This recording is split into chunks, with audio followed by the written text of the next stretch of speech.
Temple, another the one map choice. Yeah, super solid. I mean, Sky Temple is normally home turf for RPG as well, because they really like to play this split soaky, split pushy kind of playstyle. But I think the one can once again go for Illidan here. Illidan can go for the hunt, turning it into a pseudo-global. And if you have Hugo on your team, and you know what this guy is capable of, you might as well even first pick it. No doubt. By the way, what is your current latency 6, here? Which is actually I'm surprised I'm still on 6, to be frank. I'm amazed I haven't lagged 6 seconds? What? Know, right? What is going on, Tetra? Refresh again. Let's refresh again. Okay. I just refreshed and I'm now sitting at 6.2. God damn it, I just refreshed. You didn't say yes or no. 7. Close enough. Okay, close enough. 8. Let's see. God damn it. Damn it. I'm just going to refresh again until I'm sitting at 7. Sorry, guys. But the casters need to be on the same page. Otherwise, Tetra's going to spoil things for you. Or maybe he might be a little bit too slow. 7. Got it. Boom. So, Ariel, first ban. Tassadar, second ban. Come see, come saw. Now, RPG once again, of course, having this luxury of going for the first pick. And I'm not sure, man. The fact that Loktar's Lunara did not work at all is scary. Because that hero and that player together used to be one of the pillars, one of these. I just don't understand, man. First pick ETC. Wang not going for the Stitches again, going for the ETC, which seemed so unimpactful last game.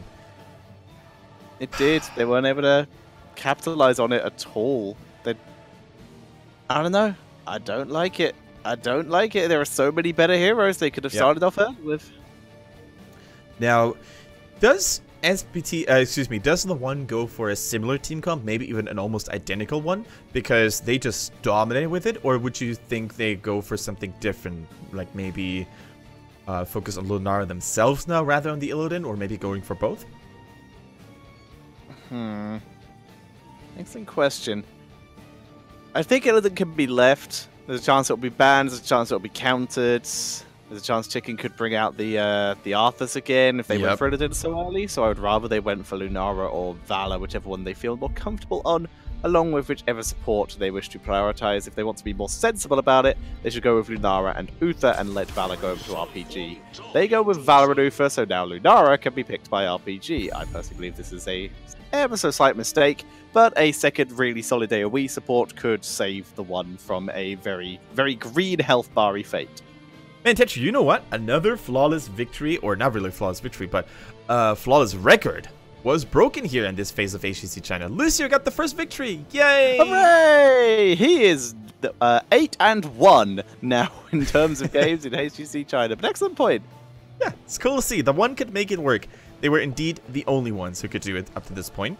Now, Lucio, are we going to see him again? Truth be told, I would kind of doubt it. Uther Lucio, of course, does kind of complement the healing styles of the other support respectively, so it's kind of nice in terms of overall synergy. But with the Vala, I'm not so sure. Maybe with the Illidan and Tyrael, like if Why they go. Why wouldn't they pick Lunara? I think it's fine, to be honest. I think prioritizing Arthas here basically shuts down the Illidan already if Hugo wants to go for that hero again. I mean, it doesn't really shut him down all too much, but it's a nice counter. It's a good preemptive caution measure. The Illidan, excuse me, the Rhaegar, I do agree with you though. I think Rhaegar was not a priority here unless they really wanted to get it. But against Uther, they might run the risk now of the one banning Lunara in the first place. And that means the biggest kryptonite, the biggest weakness of Uther, or the biggest counter, is probably going to be eliminated now. Yeah, this should absolutely be a Lunara ban straight away. It already synergizes really well with the Arthas. They currently only have Uther on their side. It's Greymane though. Okay. Not really sure what Greymane would have brought to the table here for RPG. I mean, it's a good Loktar hero. In fact, it is Loktar's most played hero and most successful one. So maybe it's simply just a targeted ban and they don't want to deal with it.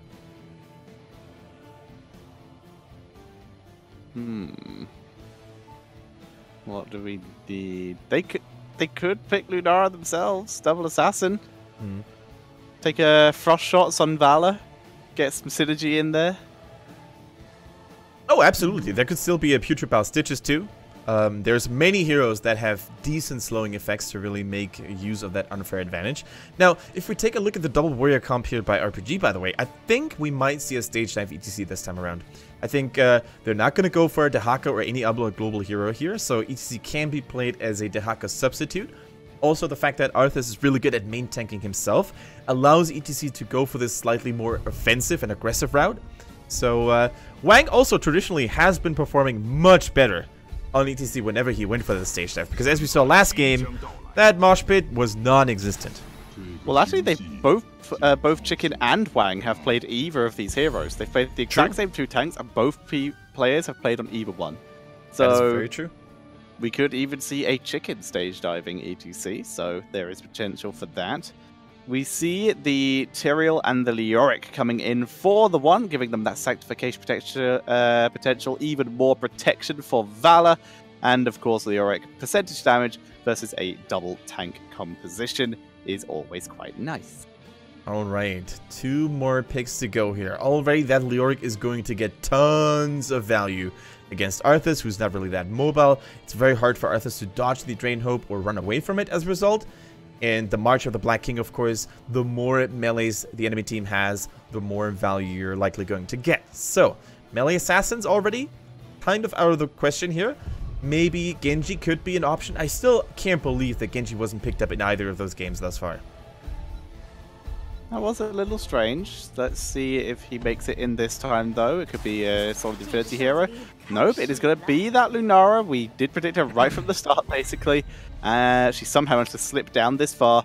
And Li Ming comes in as well. A little bit of extra poke damage, a little bit of reset potential. They're setting themselves up a little bit. Is Li Ming the right call, though? You mentioned the resets against double protection, sanctification, divine shield, armor. Yeah.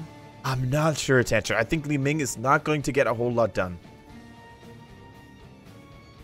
That's an excellent question. An excellent point. I think if they had wanted to go for a mage that really blows up people, I think Kalthas would have been a better choice, because there's so many melees. Uther, Tyrael, Leoric, they could have spread the bombs, they could have stood in those flame strikes more likely, and even the Karazim now they're going to be really, really disappointed they didn't go for Kalthas, right? But as it is, it's a nice pressure pick here as well. Karazim, if he goes for Iron Fist, he can really harass those squishy backliners like Li Ming, like Lunara, because thanks to his Radiant Dash, he can also keep track of them, so he can hunt them down mercilessly. And I do have to agree here. I think that the one does have the better draft, much better draft. The amount of protection they have, like, it's a really, really good Lunara comp. Let's be honest, for what RPG has. Li Ming, however, is just sort of there, which isn't ideal. Like, I'm not sure. Like you said, the amount of protection is good. The healing, even the Divine really Bomb could now come into the mix, right? Exactly, and even if not, more percentage damage to burn through Arthas or whoever else ends up being isolated here. I agree with you. I've got to lean towards the one. They've got basically everything they need. They've got protection, hyper carry, double support, percentage damage, even more protection. It's going to be very difficult for anyone to die unless Karazim runs out of mana. Exactly. Karazim's mana pool could be a little bit of a problem here. If you go Iron Fist, you run out of steam very, very quickly. Much more quickly than on any other build. But, as we said, there's so much protection going on for the one. At the same time, though, they do have good killing potential as well, if their focus fire is on point. Now, we have a different approach here by both teams, different philosophies. Whereas it's all about protection for the one, it's all about landing those kills with RPG, because they want to get that Li Ming snowballing and getting out of control, reset after reset. But easier said than done. Ladies and gentlemen, I think we're about to dive into game number 2 on Sky Temple, as teams are taking their sweet time today to really get going. Yeah, not yet. We appear to be once again being baited. There we go. We're heading in, ladies and gentlemen. It is the one versus RPG.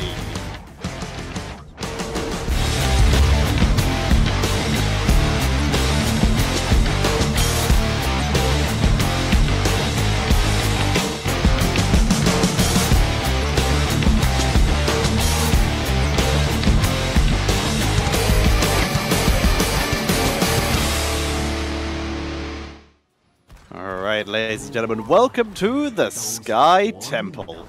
And spawning on the left-hand side is going to be the One, with Hugo on the Leoric, Lucky on Tyrael, Meng on Valor, Zyran on Uther, and here is playing the Karazim. Their opponents looking weak in game number 1. Can they turn it around? It is RPG, with ETC being played by Chicken. Wang on Arthas, Saab plays the Rhaegar Infinity on his Li Ming, and Lokdar is rocking the Lunara once more. Alrighty, so we're starting off with that healing swing for Leoric and a little bit of cooldown reduction. Gonna get all that consistent self-sustain. And of course, it's going to consistently slow. Would have been really nice with a Lunara, but she's on the enemy team. Exactly. Now we see a slight adaptation here coming in from Arthas, going for the Rhyme at level 1, which gives him 3 stacks of block, if you will, reducing physical damage dealt against him. That's particularly good, of course, against Vala, but also against heavy-hitting attacks from Leoric. That can actually reduce a surprising amount of damage. So, once again, those physical defense talents or physical armor talents are really good, not just against all those ranged assassins, but also against heroes that hit hard very innately. So another example would be Thrall, for instance, right? Thrall, not really seen that frequently though, but his attacks hit very hard, and as such, Rhyme would be a good choice. Indeed, I do like it. It affects Valor due to Vault Crit is basically all that it really affects. And of course, Karazim. So, but also the Leoric, like the third swing, you know, it deals 100% additional damage now. So, did that. It's really cool. Hopefully, there's going to be some value here because I really think Arthas will need it because there's so much damage potential here on the side of the One with that Karazim in particular, who also gets crippled by Rhyme. So all the more value. Indeed, Lucky getting harassed is Tyrael though, so it does not matter. Is able to teleport away to freedom, very nearly not getting killed off early. However, someone who does not have that same level of escape without someone running near him is going to be... Oh, okay. That was so close. Zyran only having the Holy Radiance available just a millisecond after Karazim had to bite the dust. But that's, of course, the kind of playstyle you want to go for as Karazim. Like, you really want to use your Radiant Dashes and your Fist of Fury here at level 1 against targets like Lunara, because you really want to pressure them. That's the privilege of playing damage Karazim. You can really put a lot of pressure on enemy backliners so they won't even do so well in the first place. Zyran taking a taxi here over by that Guardian. But if you do it too recklessly, if you really use all of your dashes to go in, you can find yourself isolated and separated from the backline, and you will fall as a result. So, Hey on the Karazim really needs to be very cautious with going for those bold plays. Yes, he does. Needs to be careful indeed. Another good orb coming in. Infinity's doing a good job so far, getting value out of this. We see Crowd Surfer coming in from ETC. He does not want any Holy Ground issues later in the game. As he moves back around, rejoining his team, they regroup up. They say they're going to potentially ditch the rest of these shots. No, they want to make something out of it. Whether it's shots or kills, they want summon as they move up onto the temple, taking a position here. It is a 4 versus 4 with Leoric and Arthas rotating between bot and mid, holding the XP. Chicken holding the line for the moment. This is a 2 versus 1 support situation though, and as such, the One out sustain. Yeah, Crowd Surfer is a really interesting talent because it allows you to use Power Slide over terrain or even over structures as well. So you can slide over wall pieces, for example. You can really slide over those gaps here as well. Don't know how ETC does it, but apparently he can fly over short distances if he goes for that talent. Kind of cool superpower. Pure momentum. Pure momentum, exactly. Interesting talent here at level 4 for Li Ming, going for kind of an orb-esque build. Triumphate, yeah, getting that cooldown reduction. It does give her even more poke potential. So it is purely just a poke style ability.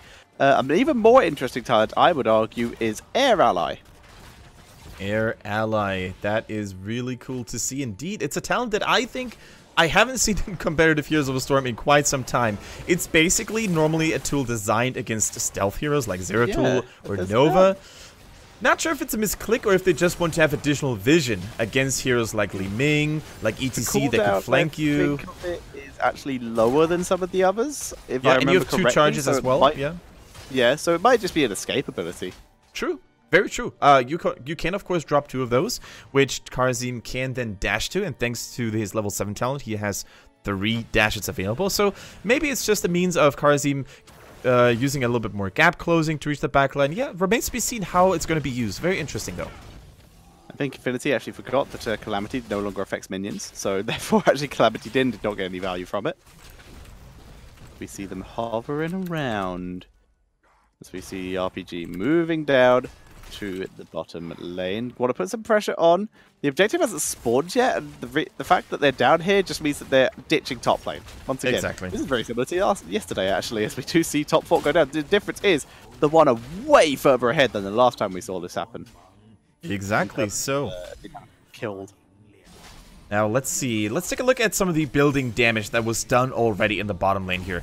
The healing fountain is still standing for the 1, despite losing the towers, but that's the most important thing. That allows them to fall back in order to heal, just in case the first engage doesn't really go their way. Now, in the meantime, though, ETC is going to be distracted by the Bruiser camp. However, if he decides to go for stage dive, which I think he will, that's a strong point here, a strong argument because of that echo pedal. He's going to be there in the nick of time anyway. And the one, they're trying to utilize this short time window where they can fight on even talents with a numbers advantage to really take away that Siege Giant camp, dealing a little bit of damage, doing a little bit of distraction here. And saw Infinity, they get caught on the rotation, but they realize they are level 10. They have the momentum, the advantage going for them right now. Yeah, and Arthas has finally forced Leoric off this temple. Leoric was able to get over half the shots, though, using that advantage while RPG was playing cautiously for that level 10. And the 1 don't even attempt to try and fight that. They back up, soak the level 10s. They already have over half the shots. They're pretty good. They just rotate up to soak XP. That means, though, that the bottom fort is going to fall now any minute. There we go. I like the boredom fort. It is my favorite pronunciation of it. The Birdhamford, yeah. The Birdhamford. Like any American would be the proud. Swedish chef from the Muppets. The birdie bird. We have to kill the birdie bird. Right. Ladies and gentlemen, we see double protection here for Uther and the Tyrael going for the Sanctification and the Divine Shield. And as a result, Karazim can afford to go for that 7-sided because they don't need more protection. Instead, they're trying to go for more kill potential. ETC now is joining the fray here. Oh, Infinity almost did. The Sanctification was good, though. The good Disintegrate to turn it round. They dived too greedily and too deeply. But down goes Rhaegar, 1 for 1. Trade value can only last so long. And Tyrael gets a little bit of damage onto Locktar. ETC is potentially taking a little bit too long. Men going in, though. Burden. And here comes Infinity getting the resets. It's a 2 for 2 right now. 2 for 3, actually. No, Leoric just came back to life. And as such, Infinity is like, yeah, this is over. He really wanted to get that reset onto here, but did not have his cooldowns up. The attention is so much trade value. The Leoric Undying, the Holy Spirit by Uther, the Turtle Explosion. You can't really kill any of those guys without them getting at least something back in return. Totally kind of, you know, slipped through when we looked at that draft that they had so many dying trades, if you will, but that's kind of cool because the Uther gave him a lot of value. The Tyrael Explosion made sure that Lunara dropped very low as well. Leoric came back, Hugo managing to slow his foes down, so kind of cool to see going for this undying team comp, taking us at least to some extent back to 2015 with Cloud9. Yeah, just those a little are good bit. Times. We're going to get a little bit more very soon once we get that Phylactrophy user, Kel'Thuzad. Oh, yeah. Get even more revive potential. Shots already being taken in the bot lane. Looks like RPG want to try and stage dive. Stage dive being used. They want to try and take out here. Beautiful dashes though, getting himself out of danger, but they're still trying to force their way through. Zyran gets taken out, but it's Uther, so therefore the immediate trait healing coming in. They were able to force the 1 off the objective though, and RPG immediately split up. They put Wang on that bottom temple and send ETC on his way up to the top lane. Leoric's already waiting for him there. You can see the rest of the team. They're going to try and 4v4. And the best part about it, the bottom fort is still standing. They managed to save it. Really good point here by RPG. Now, Karazim being the next target to get focused down. Is he going to make it? Dashes to a Spirit Ally once. Tyrael Sanctification saves him. No, it was pulled up too early. Oh, okay. The healing cooldown was fine. Lucky. I'm not sure if it was worth it to use a long cooldown and important cooldown like Sanctification for it. But sometimes you just want to be safe, or rather be safe than sorry. Now, ETC's Prog Rock now being fully completed. That's going to add additional counter healing for all nearby allies. And I think RPG Tetra has caught up a lot here. They have a massive lead, 14-13. They channel that top temple all the way through, and it is their game to lose right now. Yep, RPG much more on form today, looking a lot better. And also, Wang, one thing he does not want to happen is boss steals. So he already is gonna, like, there's nothing he can do about sanctification. He has a little bit he can do. He has the delay tactics on Holy Ground with his Crowd Surfer, but he's gone for Encore at level 13, the double knockback, where he knocks away again a second time on his Face Melt. So stage dive into that, very good way to try and secure a boss. Absolutely true. Like, if those Holy Grounds or these sanctifications won't be on point, then there's very little the one can do to really contest bosses. And the good thing for RPGs, they can actually start a boss relatively quickly because they will have 16 way before their opponents, and as such, no Holy Ground anytime soon.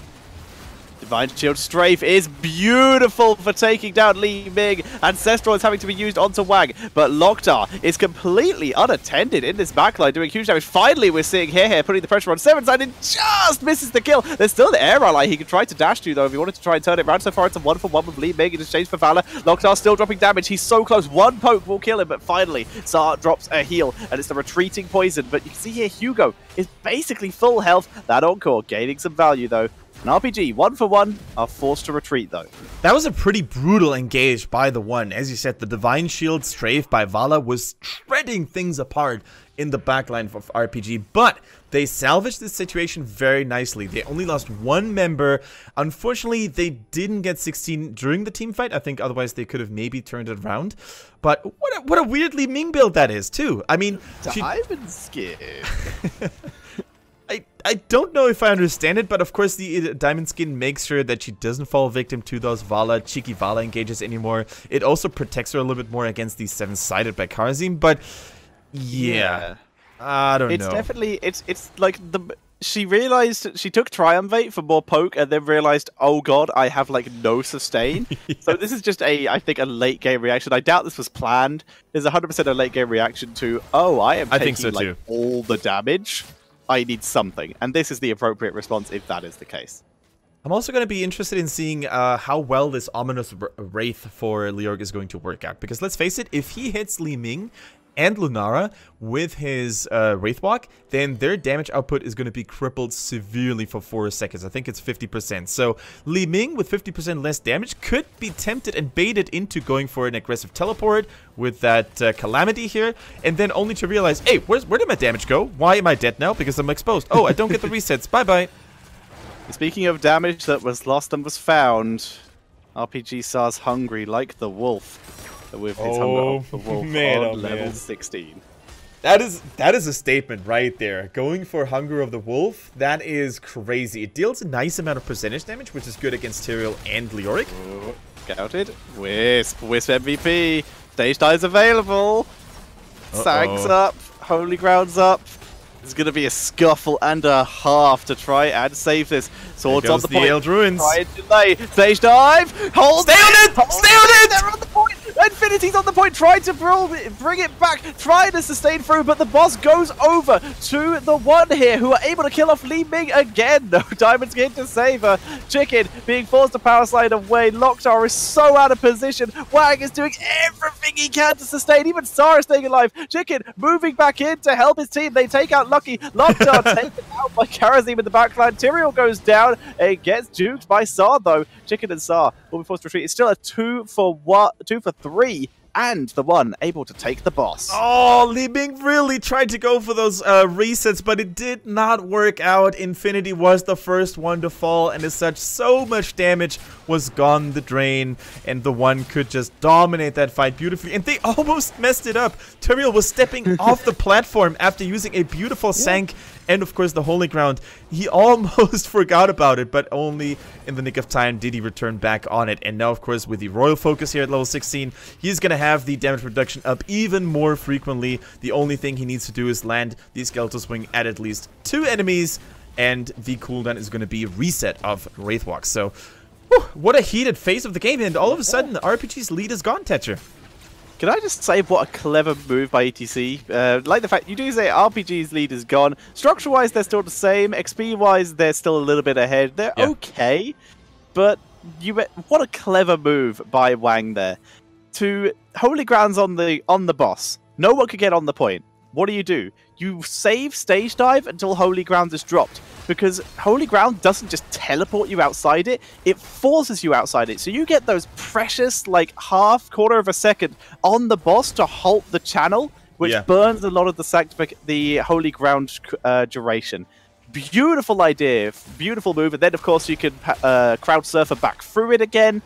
Brilliant move, which is why they were able to delay for so long. And Tyrael messing up, stepping off the point there. Very nearly cost them that fight. As now we see RPG looking for some more kills. Leoric could be a really nice one here, and down he goes. Yeah, of course we want to give that credit to Chicken, who plays the ETC, by the way. Oh, yes, sorry, my bad. No problem. But the message, of course, was totally true. Like, the timing here by ETC, by Chicken in that regard, was so well timed. And also, as you said, the crowd surfer is so smart. It allows him to power slide over the Holy Ground if it hits the right angle. So definitely a duel of CC and counter CC to be on the lookout for. Now, as we see though, Wang. Oh my god, the keep doesn't fall. Oh my god. Oh, now it does. Okay. Nara Poison. There we go. Nara Poison for the win. Wang takes a lot of damage, and that's enough to force him back up. Hugo's not alive. ETC could stage dive. That was far too not even close to worth a risk. Speaking of which, level 20 is also available for RPG. Death Metal. Oh, I love it. For ETC. The allied leaping strike and the reduced cooldown for having the charges come back as one charge for Lunara. More zombies for Arthas. Just slowing Disintegrate, which is going to synergize again with Lunara for the Li Ming. And Rhaegar is just like, yeah, people are dying. I guess I'll stop that, and has gone for Storm Shield. Yeah, the Army of Northmen here for Arthas at level 20 gives him a lot more sustain throughout those longer team fights, making it a really good heroic ability. And there isn't really a cost to be made here for the anti-magic shell because there's hardly any ability damage coming out through the one's roster. So I like the choice. I think it's a very good one.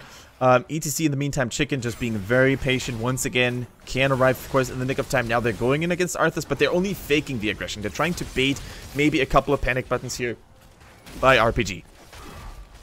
Trying to keep the pressure on. They want ETC to kind of join the fight so they can just back up and exactly. At least slow the pressure. In the meantime, though, ETC, he ain't buying it. He's taking the rest of those shots, and I think the one are going to be too late to actually try and steal it. The ETC can take a terrain route out.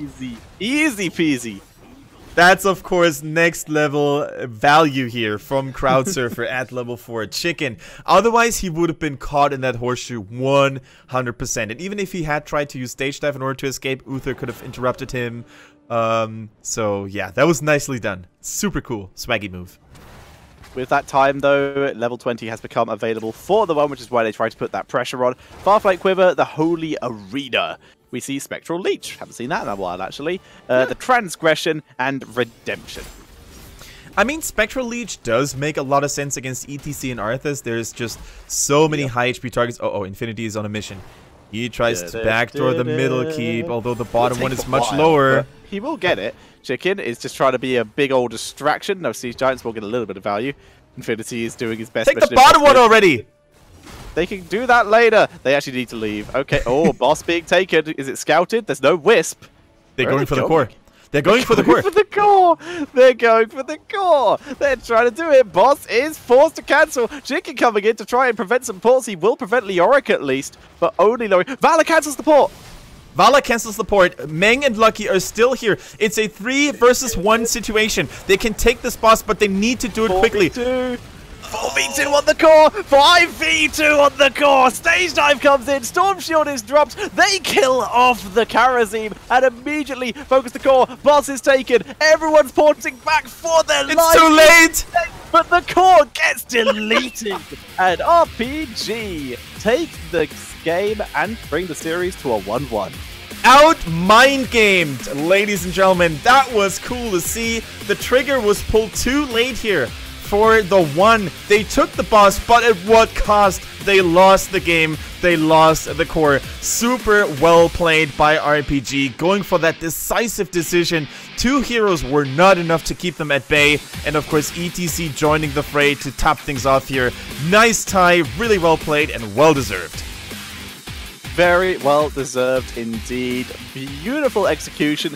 They had so many options there. It was very much a, okay, if you keep all doing the boss, then we can all in the core. If some of you port back, we could just take the keep and leave and kill your people doing the boss, because ETC could probably delay. If too few of you port back, we end the game anyway. That was multiple levels of absolutely boned. For the one there.